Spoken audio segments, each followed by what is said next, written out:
Hey, I wanted to post this video, and I've been putting it off for a long time, but I figured that this would be a good time to do it. So, the the reason why I wanted to go put this video on was because as I'm going through this comic book phase, I wanted to document what it's like in comics. So, a lot of people have stories and they all want to write them stories, bring those stories to life. However, it it's a little difficult. And so I wanted to help as much as I can. So let me just start posting videos about my journey. Now, my passion has always been to make movies. I wanted to make movies, wanted to write movies. So it's your passion, but you have to take time and learn it. You have to research it. It doesn't come naturally. You just have to keep finding. You're gonna have to find out what it is that you like. For example, I like sci-fi action. So I watch sci-fi action, and I digest that information, and then I want to go ahead and find ways to make it better. So that was my passion, and I had to research how to make a screenwrite, what it is you need to create a screenwrite. But I came across the information that really you have to be known to make a movie. You have to have proof of concept. So I decided that because I don't can't make a sci-fi action movie and I didn't have the equipment, I decided I want to make some comics. And I researched and I went through it, and I went through about 20 different illustrators. And last December of 2020, I had a successful Kickstarter after a failed Kickstarter, and I got $700 to start printing. Now, making a comic is not cheap. It costs way more than $700. The artists are vary from $100 to $150 a page. So you're gonna have to save up and have some resources in order to make a comic. If you could draw, that's great.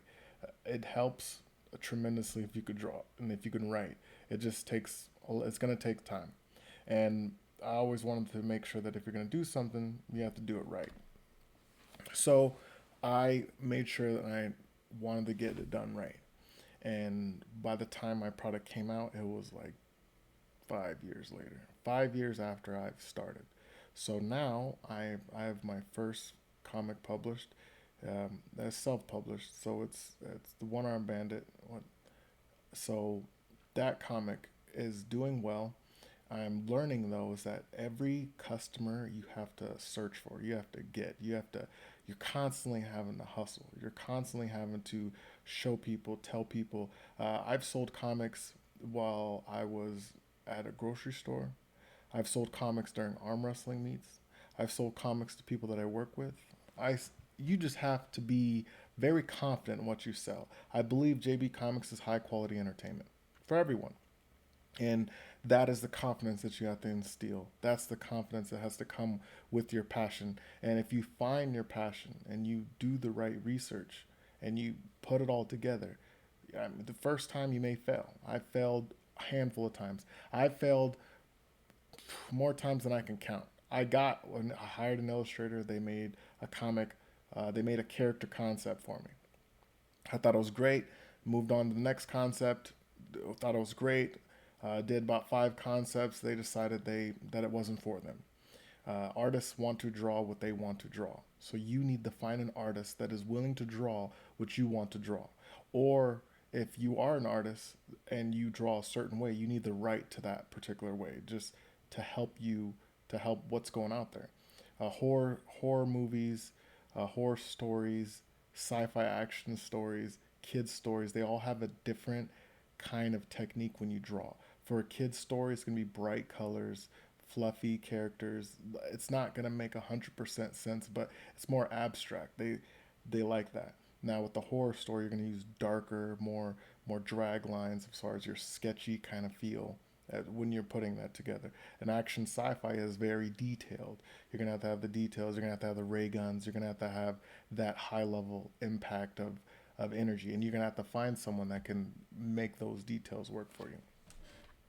So, all in all, basically that's the gist of it. So you got to find your passion, and once you find your passion, you're gonna have to find a way to market your passion. You're gonna have to find and gain followers that are passionate about that as well.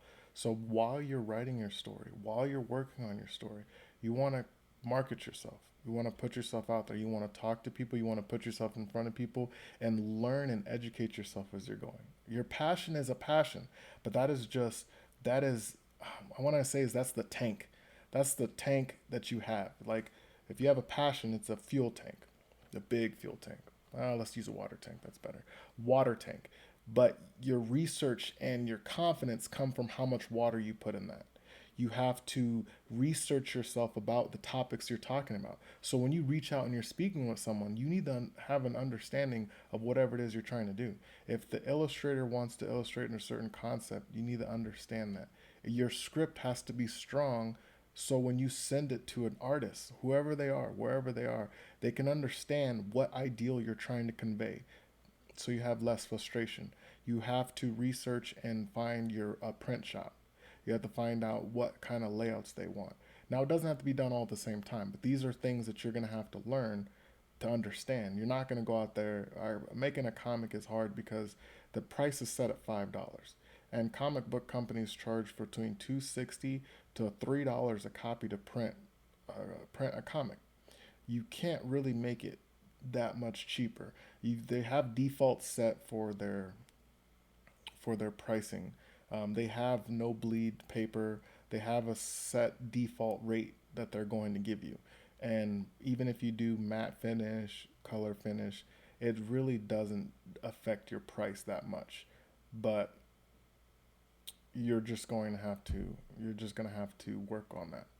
But so with the price point being about $3, every time you sell a comic for $5, you're making about $2.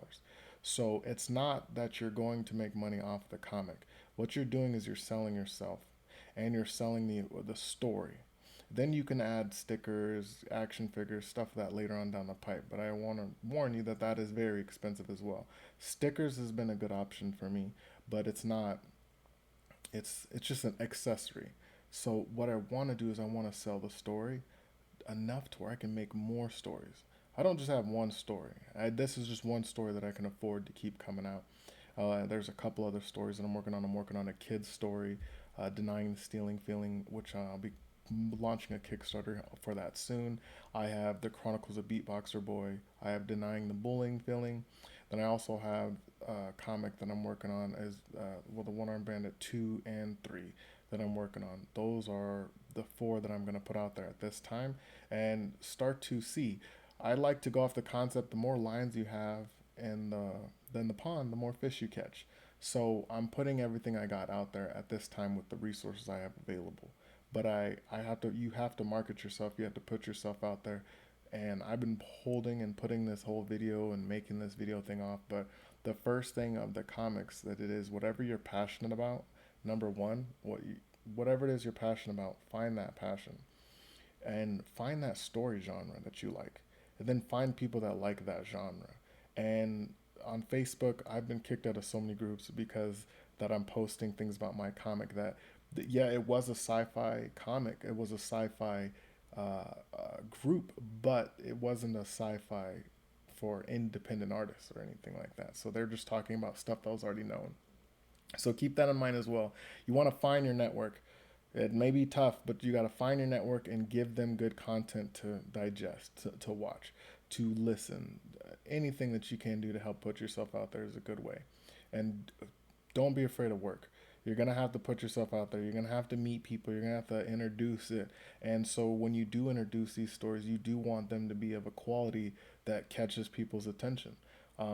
If I went to somebody and I just had a pamphlet that I printed out and stapled on some paper and it wasn't put together all professional, that would affect my confidence in what I'm bringing to the table. You can't ask someone for $5 for something that when they're spending $10 on Netflix subscription a month. So a $10 Netflix subscription gives them unlimited streaming for a whole month. You're asking for half that for a comic. You have to understand that you have to come with something that is going to grab their attention that you can be 100% confident with. That's why I hired an artist so I can sit back and ensure that I have the best quality work that I'm putting out there that I can afford, of course. So these are some pieces that you guys can take. Comment, subscribe, like, and let me know what else you'd like to hear more about. But this is something that I wanted to show, that the comic I got and the comic that I'm doing, it's my comic page, my facebook.com/JB Comics only has 400 likes at this time. And they're not really active followers, but 400 likes nonetheless. And I appreciate every single one of them. And we all have to start somewhere. But I have to put myself out there in more ways. And this is just one of those ways that I'm going to put myself out there. But I want to tell other people as I'm going through this is the journey of JB Comics. At this point, it's my passion, but it's kind of hit a point, like a wall, where I'm always thinking like, I've sold to as many friends as I'm going to sell to. I've sold to as many family members as I'm going to sell to. Who else am I going to sell to? That led me reaching out. That hunger led me reaching out to other comic shops. I found other comic shops that can make metal cover comics, holographic comic covers. I mean, metal comic covers, um, spot foil comic covers with velvet finish. Those ones I can do an upcharge more. They cost more to make, but there's more of an upcharge that can help facilitate the cost to, help invest in the business. But again, you gotta find the people that have your money. You have to find someone that's willing to give you $5. $5 doesn't seem like is not a lot, but $5 in the grand scheme of things is a lot. When you think of like how Netflix and Hulu, all that, they can, instead of reading your comic, they can spend money elsewhere. So you have to sell yourself and sell your story. And you got to keep that in mind while you're making your pitch. So I wish the best of luck to everybody. Everyone has a passion, and I wish you all the best. But we all have a journey in this, and the journey is still educate yourself about what it is you're doing and about what it is you want to do. Use the networking that you have, but don't burn bridges. If you come to somebody with a half-cocked ideal, you might just put a bad taste in their mouth, and they never want to talk to you about it again. So gather your information, and if you can, get a mentor to help you to help cultivate your skills. So with all that, now I officially did this video. I'll have to look into editing programs, but I just wanted to go ahead and put it out there. The best way is just step at a time, and this is how it goes.